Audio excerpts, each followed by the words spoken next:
Hi everyone, welcome to my channel. আজ আমরা পড়ব বাগধারা সম্বন্ধে। বাগধারা কিছু এখানে উদাহরণ দেওয়া আছে। হাতে কলমে মানে প্রত্যক্ষভাবে। শুধু মুখে বললে হবে না, কাজটা হাতে কলমে করে দেখিয়ে দাও।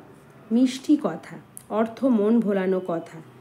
বাক্য রচনাটি হলো মিষ্টি কথায় কি না বলা হয়। মুখ ফসকে, অতর্কিতে, মুখ ফসকে কথাটি বেরিয়ে গেছে, কিছু মনে করো না। মগের মুলুক মানে হচ্ছে জোর জুলুম। একই মগের মুলুক, যা খুশি করে বেড়াবে। টোটো, লক্ষ্যহীনভাবে ঘুরে বেড়ানো। তুমি সারাদিন টোটো করে কোথায় ঘুরছিলে? উত্তম মধ্যম মানে হলো প্রহার করা।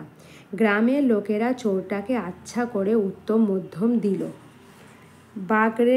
বাগড়া দেওয়া, অর্থ বাধা দেওয়া। সব কাজে বাগড়া দাও কেন? এ যেন তোমার স্বভাবে দাঁড়িয়েছে। তুলকালাম, তুমুল ঝগড়া। বাড়ি থেকে 10 টাকা খোয়া গেছে, তাই নিয়ে শাশুড়ি বউতে তুলকালাম বেঁধেছে। ধামা ধরা, খোসা মুদে। বড় লোকের বাড়িতে ধামা ধরা লোকের অভাব নেই। হাতছাড়া, নাগালের বাইরে। একটু ভুলের জন্য এমন একটা লোভনীয় চাকরি হাতছাড়া হয়ে গেল। গোবেচারা, সাদাসিধে। হরিবাবু পণ্ডিত ব্যক্তি হলেও বড্ড গোবেচারা মানুষ।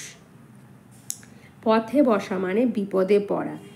বন্যায় ঘর বাড়ি হারিয়ে রামবাবু সপরিবারে পথে বসেছে, মানে বিপদে পড়েছে। পরে হচ্ছে